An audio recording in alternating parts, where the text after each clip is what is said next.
자, 이번 시간에는 목적에 맞는 뇌파 측정, 전극 부착 부위에 대해서 살펴보도록 하겠습니다. 지난 시간에는 우리가 10-20 시스템에 대해서 살펴보았었죠. 그래서 이번에는 그런 기준으로 인해서 두뇌의 어떤 기능에 따라서 또 어디를 어떻게 배치를 해야 될까 살펴볼 필요가 있습니다. 보통 인지 능력, 판단이라든지 이런 어떤 여러 가지 고차적인 인지 능력 검사를 할 때는 대부분 다 이 전두엽을 연결합니다.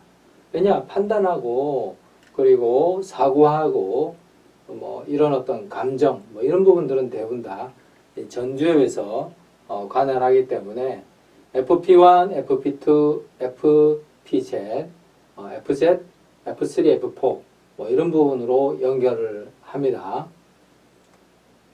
또 뇌 기질적인 문제는 거기 관심 가는 영역에다가 측정을 하면 되는 부분들이죠. 물론 내가 관심 가는 영역에 여러 가지 논문 연구나 이런 거를 통해서 주로 어떤 부위를 측정을 했는지 그런 것도 살펴볼 필요가 있습니다. 간질 진단 같은 경우에는 대부분 간질이 어느 부위에서 나타날지 잘 모르는 경우가 있죠. 그래서 간질 같은 경우에는 되도록이면 많은 채널을 이렇게 연결을 합니다. 요즘에 이제 뇌전증이라고 하긴 하는데요. 사실 이런 어떤 간질 같은 경우 뇌전증이 어디서 발생되는지 그것을 근원을 찾는 부분에 있어서는 fMRI나 이런 부분들보다는 오히려 이렇게 EEG 장비가 굉장히 효과적일 때가 많습니다. 왜냐하면은 1000분의 1초로 이렇게 시간 분해능이 높기 때문에 뇌의 어느 부분에서 바로 이렇게 뇌가 이상 신호가 나타나는지 금방 알 수가 있기 때문에 이 부위에서 뭔가 이상 신호가 나타났구나 그렇게 판단할 수가 있기 때문에 사실 EEG 장비가 이 간질이나 이런 부분들을 활용되어지는데 굉장히 장점들이 있습니다. 그리고 그런 부분에 있어서는 좀 전체의 어떤 영역에 측정을 하는 부분들이 있고요. 수면 뇌파 부분들도 전 영역에 이렇게 측정하는 그런 부분도 있습니다. 물론 이제 가장 중심적인 부분들은 이 센터럴 영역, CZ라든지 이런 부분들이 좀 가장 중요한 부분들이죠. 자, 그 다음에는 청각 지각 능력 ERP 검사 부분들이 있는데 뭔가 소리를 들렸는데 그 부분에 대해서 반응을 한다. 그러니까 당연히 청각 부분에 대한 어떤 연결들이 있어야 되겠죠. 그러면서 뭔가 깨달아야 되는 그런 부분들이니까 뭔가 이렇게 알아차려야 되는 그런 부분들이니까 그런 부분에 있어서는 지각까지 실질적으로 인지라기보다는 지각에 가까운 거죠. 뇌가 뭔가 뇌 부분이 청각을 신호를 반응하는 부분들, 이제 반응하는 부분들은 이제 청각 지각이라고 할 수가 있는 거죠. 그 부분에 있어서는 FPZ이나 CZ이나 이렇게 연결하기도 합니다. 또 시각 지각 같은 경우에는 후두엽 부분들, 이렇게 O1, O2 이런 부분들이 좀 많이 연결되어지죠. 그리고 지각이기 때문에 뭔가 시각적인 자극들이 이제 뭔가 인지를 하느냐, 인지가 아니라 뭔가 감각 부분에 있어서 그것을 반응을 하느냐, 이런 부분들은 이제 지각까지이기 때문에 CZ 이런 부분들이 들어가는 부분들이죠.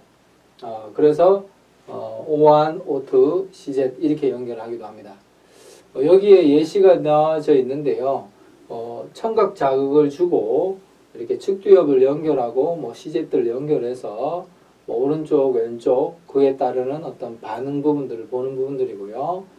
눈의 패턴을 보여주면서 이렇게 여러 가지 시각 지각 능력을 보는 그런 부분들도 있습니다. 물론 근육 같은 데다가도 연결을 해서 뭐 그 여러 가지 검사를 하는 그런 경우도 있는데요. 그런 부분들은 이제 다양한 부분에 이 근전도하고 연결해서 측정하는 그런 부분들도 있습니다.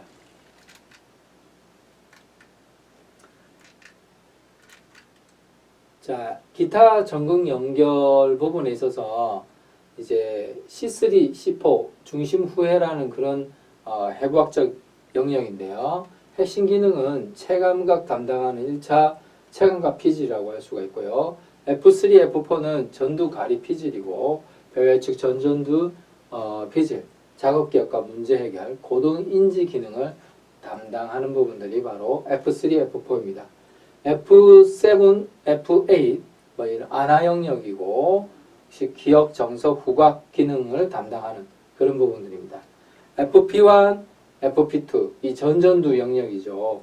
고등인지, 판단, 집행 기능 뭐 이런 부분들 이런 부분들이 바로 이 전전두 영역. 이 부분을 많이 합니다. 왜냐하면은 뭔가 인지 과제나 판단 과제 그리고 또한 집중력 이런 부분들은 사실 그 FP1, FP2 부분으로도 충분히 나올 수 있는 그런 부분들이거든요.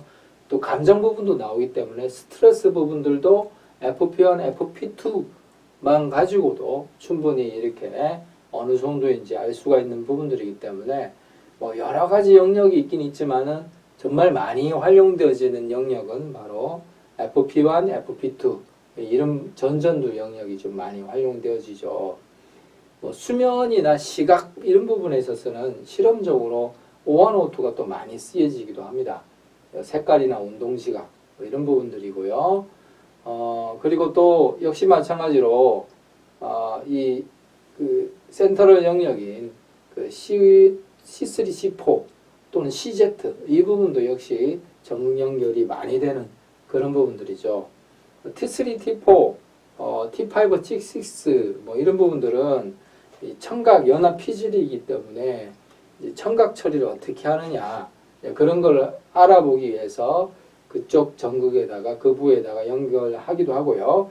특히 T3, T4는 그 안에서도 상측두에 해당되는 부분들인데 베르니케 영역의 의미 기억을 담당하는 부분이라서 이제 T3, T4를 또 이렇게 여러 가지 청각이나 이런 연구를 할 때 언어 부분들을 연구를 할 때 많이 연결되는 그런 부분들입니다. P3, P4는 이제 각해나 베르니케 영역의 일부가 들어가는 부분들인데요. 얼굴 인식이라든지 읽기, 시작 처리, 시공간 이미지, 안구운동 이런 부분들이 되어지기 때문에 운동과 그리고 또한 공간에 대한 이미지, 얼굴 인식 이런 부분들을 P3, P4에서 좀 담당하기 때문에 이 부분을 많이 또 연결하기도 합니다.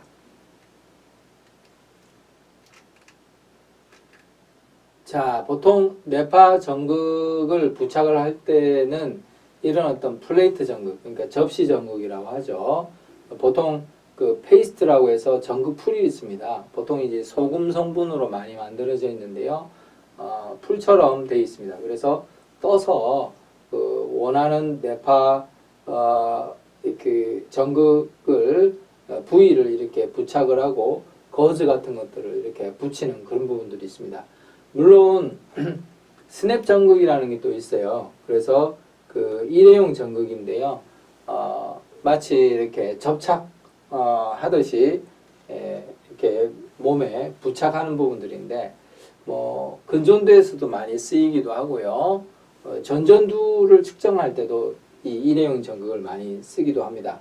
알코올솜은 미리 부착하기 전에 오염물질을 제거하기 위해서 알코올솜을 이제 사용하기도 합니다. 이런 것들을 해서 뭐 화장이 너무 진하다든지 뭐 기타 오염이 돼 있다든지 할 때는 알코올 솜으로 이제 닦고 그 다음에는 이제 깨끗한 후에 전구 풀로 해서 접시 전구로 떠서 이제 붙이고 거즈를 붙이는 이제 그런 부분들이 이제 보통 내파 전구 부착되는 이제 그런 부분이라고 할 수가 있죠. 자, 내파 전구 보통 요즘에는 이렇게 캡으로 씌우기도 하는데 때에 따라서는 이렇게 전극을 부착하기도 합니다. 보통 이렇게 줄자를 가지고 이제 이런 식으로 어디에 붙일지 거기에 또 그 비율로 해서 붙이는 부분들이 있는데요. 물론 처음에는 좀 어려울 수는 있어요. 그 용어도 그 어렵고요. 그렇지만 익숙해지면은 굉장히 좀 빠르게 연결할 수가 있습니다. 저 같은 경우도 여러 번 숙달되고 이러다 보니까 캡을 씌워서 이렇게 주입하는 그런 방법이 있거든요. 모자처럼 씌워서 그 속도보다도 오히려 하나하나 붙이는 것이 이렇게 더 빠른 경우도 있었습니다. 네. 그리고 또 정확하게 나타나는 경우도 있죠. 수면 내파 같은 경우는 많이 전극을 연결을 하기도 합니다. 그래서 연결한 후에 이제 잠자는 동안에 그 내파의 어떤 상태를 이제 측정을 하는 그런 부분들이 있고요. 물론 이제 내파뿐만 아니라 맥파도 측정을 합니다. 그래서 심장의 어떤 변화나 뭐 자율신경의 변화나 이런 것들도 같이 동시에 측정을 하면서 수면 상태에 대해서 좀 분석을 하는 그런 부분들이죠. 그리고 이 부분은 이제 배경 내파라고 해서 8군데를 이렇게 쭉 전체 어떤 매핑을 하기 위해서 측정하는 그런 방법들도 있습니다. 보통 그 정상 내파에 있을 때는 눈을 감고 있을 때는 이제 알파파가 이렇게 나타나는데요. 눈을 뜨고 있을 때는 당연히 베타파, 각성 상태니까 아무래도 이렇게 작은 내파들이 이렇게 나타나는 그런 부분들이 있죠. 그런 부분이 굉장히 정상적인 부분들입니다. 이런 내파 기록계로 해서 쭉 이렇게 나열될 때 다양한 내파들이 리듬들이 이렇게 섞여져 있죠. 자, 그런 부분들이 있는데 실제 어떤 그 이상내파 부분들이 또 있어요. 이 부분이 이제 간질형 파형이죠. 중간중간에 갑자기 이렇게 이상내파들이 이제 나타나는 불쑥불쑥 굉장히 높게 나타나는 그런 부분들이고요. 서파가 가끔 탁 나타나는 그런 부분들도 있습니다. 중간에 이제 끊긴 그런 것처럼 나타나는 그런 부분들이죠. 진폭이 또 이상한 부분들도 있어요. 그리고 이제 패턴이 또 이상한 이렇게 조용하다가 갑자기 뭔가 이렇게 발작처럼 나타나다가 이런 부분들은 다 이제 이상내파라고 볼 수가 있습니다.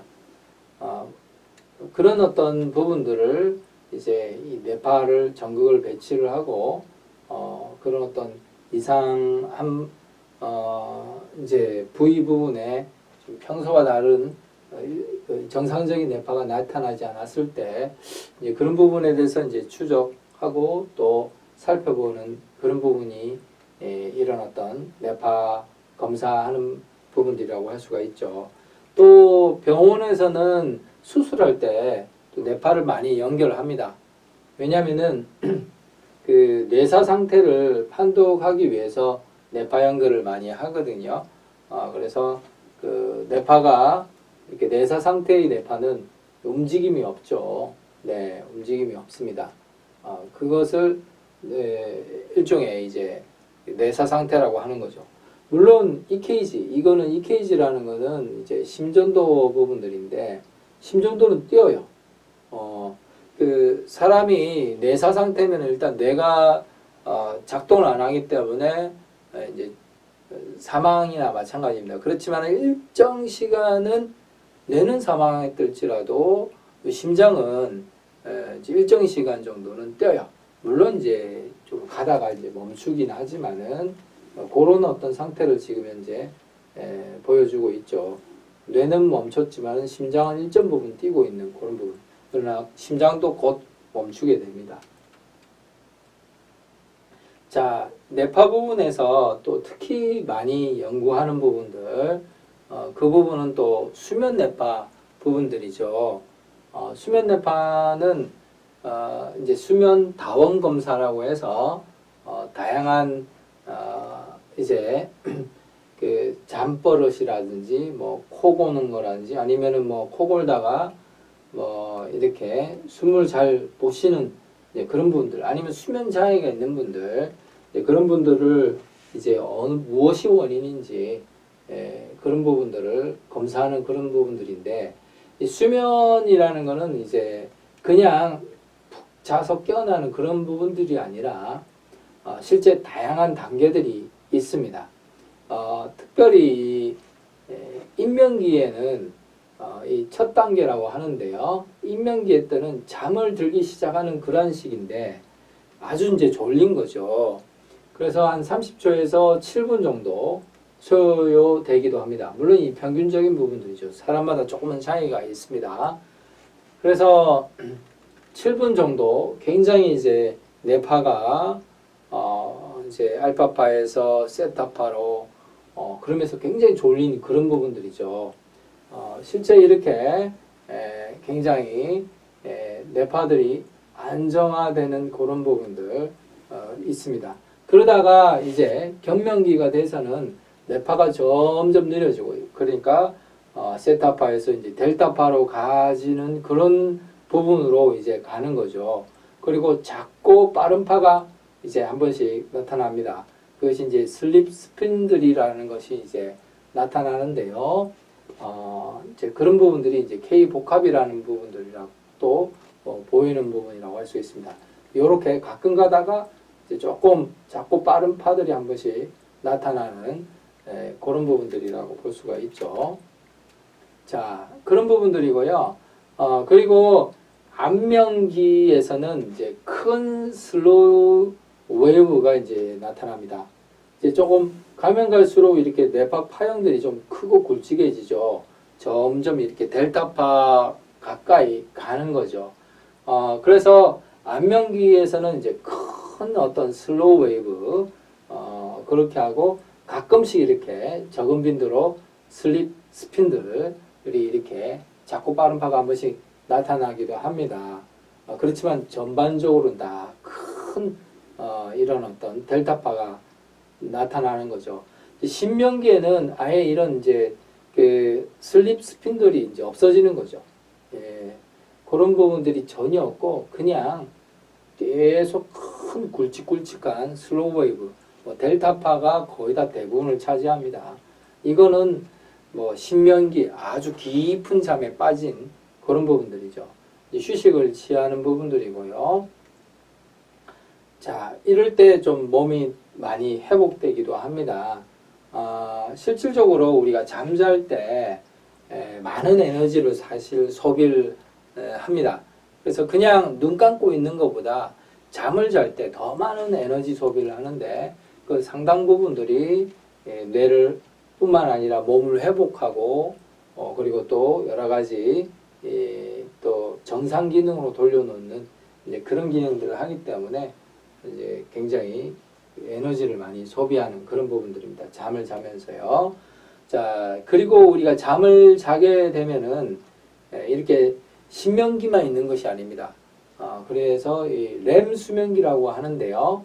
그 이제 스테이지 3에서 안면기에서 3 내지 4, 많은 분들은 하루에 한 5번 정도까지 그 눈이 아주 좌우로 깜빡이라는 것도 움직이는 부분들이죠. 눈은 감은 채 막 그 눈알만 이렇게 움직이는 그런 부분들인데 래피드 아이 무브먼트라고 해서 렘 수면기라고 하는 겁니다.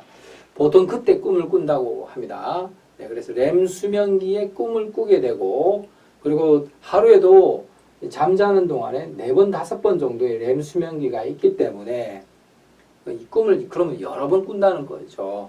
그러면은 우리가 자고 일어났을 때 보통 렘 수면기일 때는 좀 저절로 이렇게 쉽게 잘 깨어나게 돼요. 신명기에서는 굉장히 참 깨어나기 힘든데 렘 수면기 되면서 부시럭 소리도 들리고 그리고 이제 일어나게 되는 그런 부분들이죠. 그때 또 보면은 꿈도 꿔요. 그래서 그때 일어나게 되면은 꿈의 내용을 대충 기억을 할 수가 있습니다. 렘 수면기 때 일어나게 되면은 그러나 신명기 때 일어나면은 그때는 꿈을 안 꾸는 그런 시기이기 때문에 이제 무슨 꿈을 꿨는지 잘 기억하지 못할 때도 있죠. 신명기는 굉장히 깨우기 힘듭니다. 아주 깊이 자는 거기 때문에 그래서 이제 적절한 이 렘 수면기 부분들은 건강한 수면에 또 도움이 되기도 합니다. 이 렘 수면기가 없는 경우에는 좀 기억 부분에 있어서 조금 그 문제가 생기는 부분들이 연구가 많이 되어졌습니다.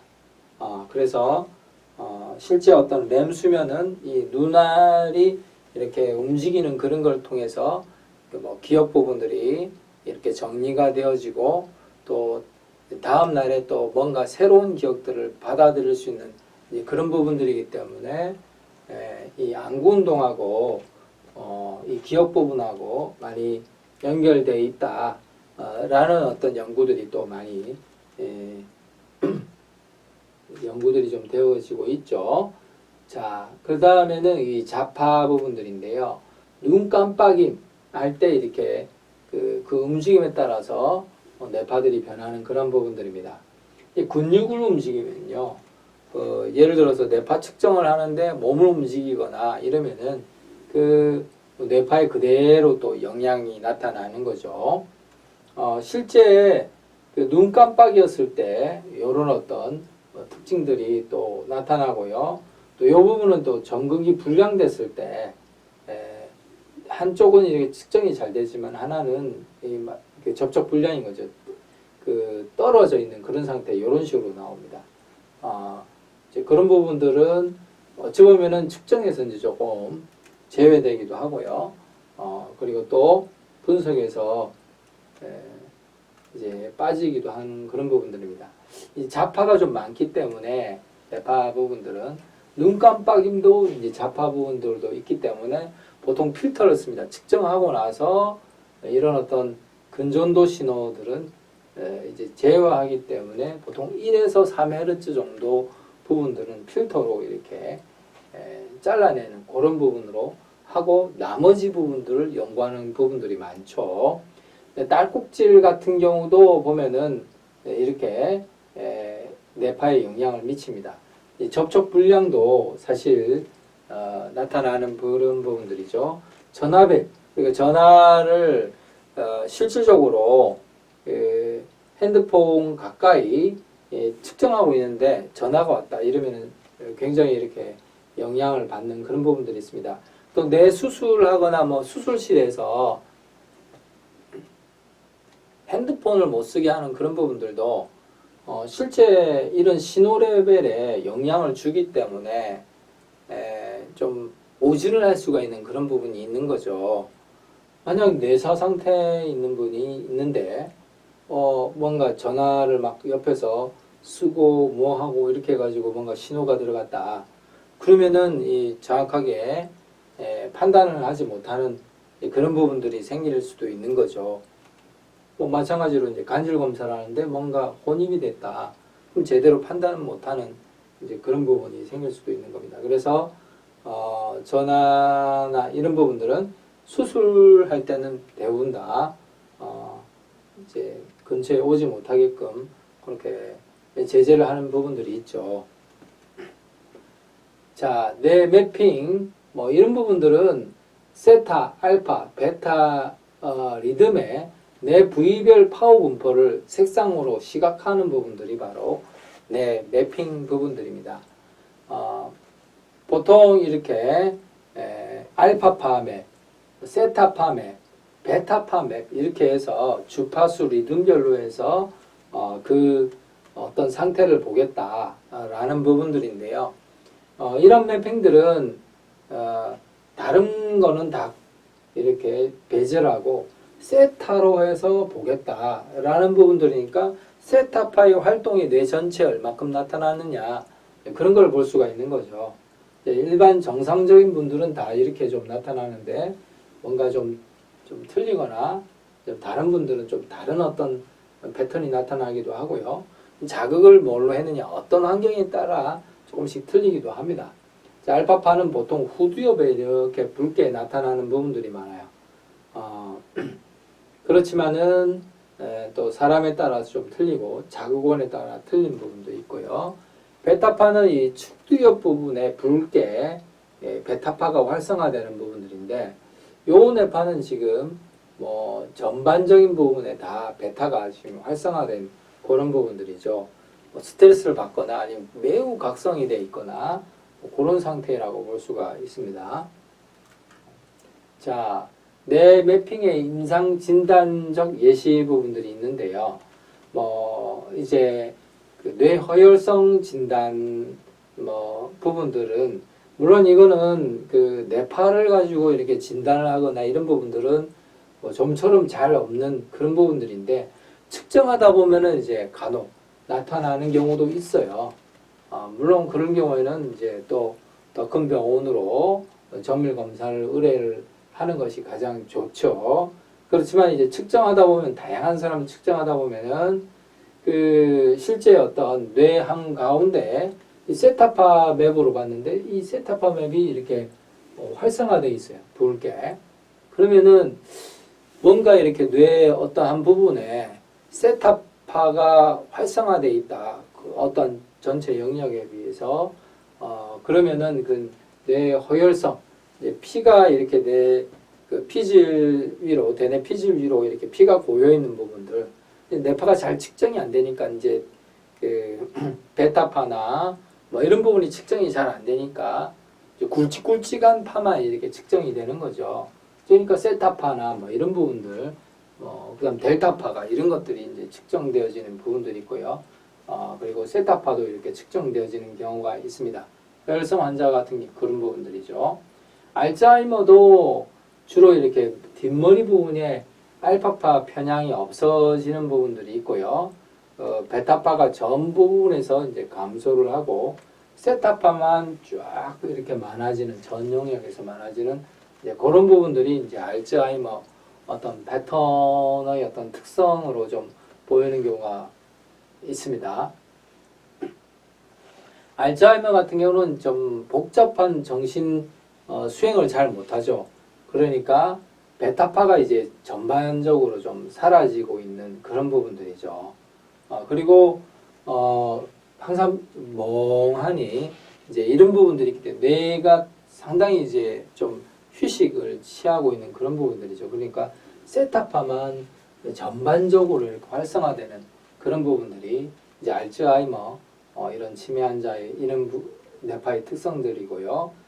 정신분열, 뭐 이 스키조 이런 분들 이제 조현병 같은 그런 분들은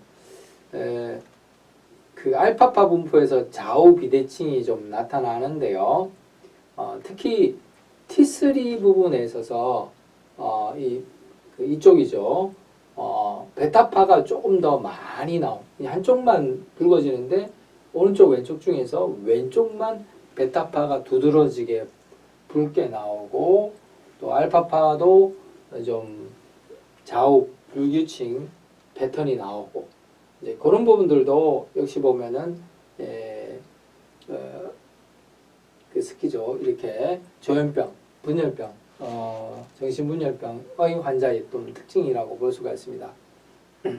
T3의 이 베타파의 이 붉게 나오는 부분들은 실제 저도 한번 측정을 한 적도 있었는데요. 이제 뭐 내담자 중에서 조현병이 있는 분들이 이제 한번 측정을 한 적이 있는데 매핑을 형태로 확실히 이 T3 부분만 붉게 나타나더라고요. 왜냐하면은 그 본인은 보이지 않는 다양한 사람들을 보고 있기 때문에 대화를 계속 한대요. 그래서 뭐 할아버지도 이야기하고 할머니도 이야기하고 뭐 그런 분들 물론 일반 사람 눈에는 보이지 않지만은 그런 분들은 이제 항상 대화를 하기 때문에 이 축두역, 언어 영역에 되는 부분들이 항상 활성화되어 있는 그런 부분들이 있죠. 자, 우울증도 보면은 좌우 불균형 부분들이 좀 있습니다. 그래서 심한 불균형이 보이기 때문에 이제 이런 부분들은 좀 보면은 어시미트리를 해가지고 좌우 비대칭, 우울증을 조금 살펴봐야 되겠죠. 그만큼 뇌 패턴을 변화시키는 이제 그러한 어떤 질병이라고 볼 수가 있는 부분들입니다.